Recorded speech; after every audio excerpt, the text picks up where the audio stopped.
my YouTube channel. So don't forget to subscribe, Math TikTok PH. Thank you so much. Hello students, today we are going to discuss Term 1, Last 23. So our title activity, Ordering Rational Numbers, Learning Target or Learning Objectives, Order Rational Numbers on a Number Line. And our references, Lesson Exemplar for Mathematics 7, Lesson 7, Week 7. So yan po yung kailangan matutunan sa Term 1 natin. Okay, so with that, let's talk about the concept development. So pag sinabi natin rational numbers, these are numbers that can be written as a fraction. Ito po yung number, ibig sabihin pwede siyang i-convert. Okay, sa fraction. When A and B are integers, and B is not equal to 0 because pag naging 0 yung denominator of the fraction, that is called the undefined. Ibig sabihin na undefined, there is no possible solution. Kaya syntax error yon sa calculator nyo. So rational numbers can be compared and arranged from least to greatest. Ang tawag doon, ascending order. Pag greatest to least naman, descending. Ibig sabihin nito, descending, magmula sa taas, pababa yung number, yung value. Highest to lowest value, descending. Pag lowest to highest, that is ascending. Okay, so we have rule number 1. Convert rational numbers in the same form. So let's have the rule. Change fractions into decimal or equivalent fractions to make comparison easier. Ibig sabihin, pag magkakaiba sila ng itsura or magkakaiba sila ng forms, gagawin natin siyang iisa lang. Pare-pares dapat yung mga fraction or percent na decimal. Okay, para makita natin kung alin doon ang pinakamaliit or pinakamalaki. Okay, let's have example. The given rational numbers, we have 1/2, 0.75, and 25%. So, i-convert muna natin siya. Gawin natin pare-pares na decimal. Yung 1/2 po dyan, so the 1/2 is equal to 0.5 sa decimal. Yung 0.77, it's already in decimal form. No need to convert. Yung 25%, kapag i-convert mo sa decimal, i-move mo yung percent. Ibig sabihin na remove mo yung percent, move the decimal point going to left. 2-step, kaya magiging 0.25. So therefore, the ascending order now we have 0.25. Yun yung pinakamaliit. Sunod dyan, 0.5. And pinakamataas, 0.75. Yun yung ascending order. Pag descending naman, babalik na rin mo lang siya. Yung 0.75 naman yung highest value pababa, followed by 0.5 or 50 and 0.25. So that is the ascending and descending order. Rule number 2, compare the values using the same denominators.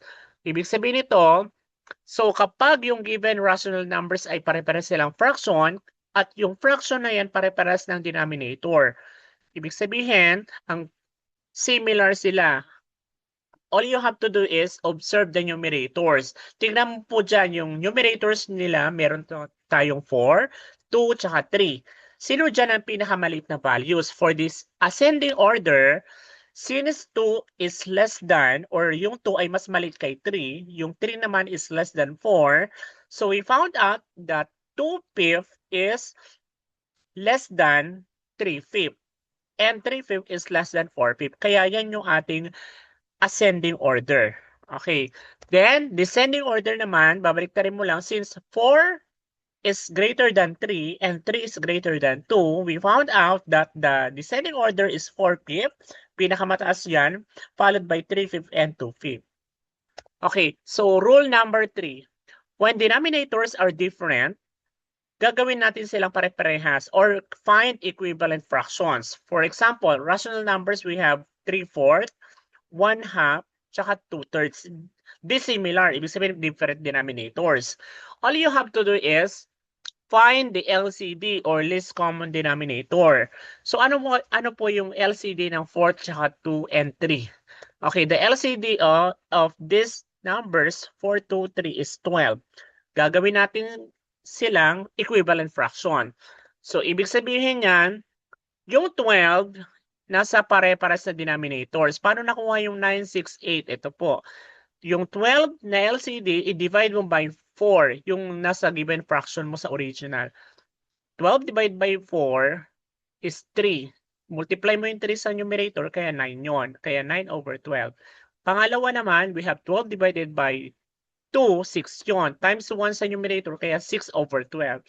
Then, finally, 12 divided by 3 is 4. Yung 4 multiply mo sa 2, kaya 8. Kaya we have 8 over 12. Ibig sabihin nito, yung katapat nilang fraction, they are equivalent, ang tawag doon. So, kapag nagawa mo na siyang pare-parehas na denominator, or they are now equivalent fractions, so i-compare natin kung alin dyan yung pinakamaliit na numerator. So, 6 is less than 8. 8 is less than 9. So, we found out that 1/2, okay, 1/2 is the smallest. Kaya 1/2 yun yung equivalent niya kasi is 6 over 12. Followed by 2/3. Yung 2/3 na yan, yung may 8 over 12. Okay, and finally, yung may 9, yun yung 9 over 12 or that is 3 over 4. Yan yung pinakamataas. Pag kinonvert mo sa decimal naman yan, 0.5, yun yung 1/2.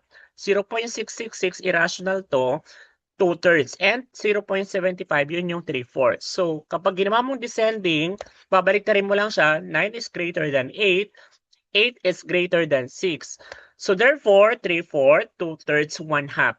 Kapag ginawa mo po ng number line, pag sinabi number line, there is a number consists of positive, negative, and the 0. Okay, but since they are all positive, i-plot natin yung location. So, yung 3/4 na yan, yun yung 0.75. Followed by, put the location, yung tuldok. And 1/2 yung 0.5. Tuldukan mo yung location. And finally, 0.66, yun yung 2/3 natin.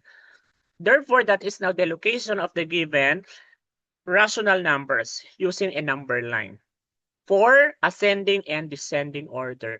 Okay, let's have the rule number 4. Use a number line to compare positions. So, ito yung sinasabi doon. Numbers farther right from 0 on a number line have greater values while those farther left have smaller values. Ibig sabihin lamang po ito, kapag nasa negative ka, yung left side yon. Habang lumalayo ka sa 0 going to left, the value is smaller. Pag pakanan naman, yun yung positive. Habang lumalayo ka pa kanan, the values is bigger. Okay, so let's have the given example. Rational numbers, negative 4, 0, negative 2, and positive 2. So, since nasa negative tayo, di ba, ano yung malayo sa 0 going to left? So, the smallest one is negative 4 kasi negative 4 is less than kay negative 2. At yung negative 2 naman ay mas maliit kay 0 at yung 0 ay mas maliit siya kay 2. Kaya the arrangement of ascending order is negative 4, negative 2, 0, and positive 2. For descending order, so baliktarin mo lang siya. Since 2 is greater than, or yung 2 ay mas mataas kay 0 at yung 0 ay mas mataas kay negative 2. Negative 2 mas mataas siya kay negative 4. Kaya the arrangement for descending is 2, 0, negative 2, and negative 4. To plot the rational numbers on a number line, okay, i-plot lang natin yung location. Negative 4, yun yung may tuldok. Next, 0, negative 2, and positive 2. Ganun lang po kung paano mag-plot. Okay, so with that, you are going to answer the activity, copy and answer with solution. Ready?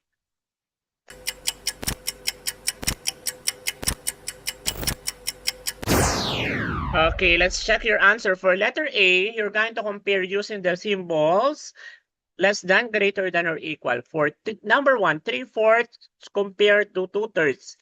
So that is greater than. Kasi 3/4, mas mataas siya kay 2/3. Kasi 3/4 is 0.75. Dito naman 2/3, 0.66. Number 2, 0.35 compared to 7/20. That is equal. Kasi yung 7/20, kapag kinonvert mo sa decimal, that is also 0.35. Number 3, negative 9 compared to negative 8. The answer is less than. Kasi di ba, ang sabi doon, kapag negative, pag mas malayo sa 0, mas maliit yung value. Kaya nga, negative 9 is less than kay negative 8.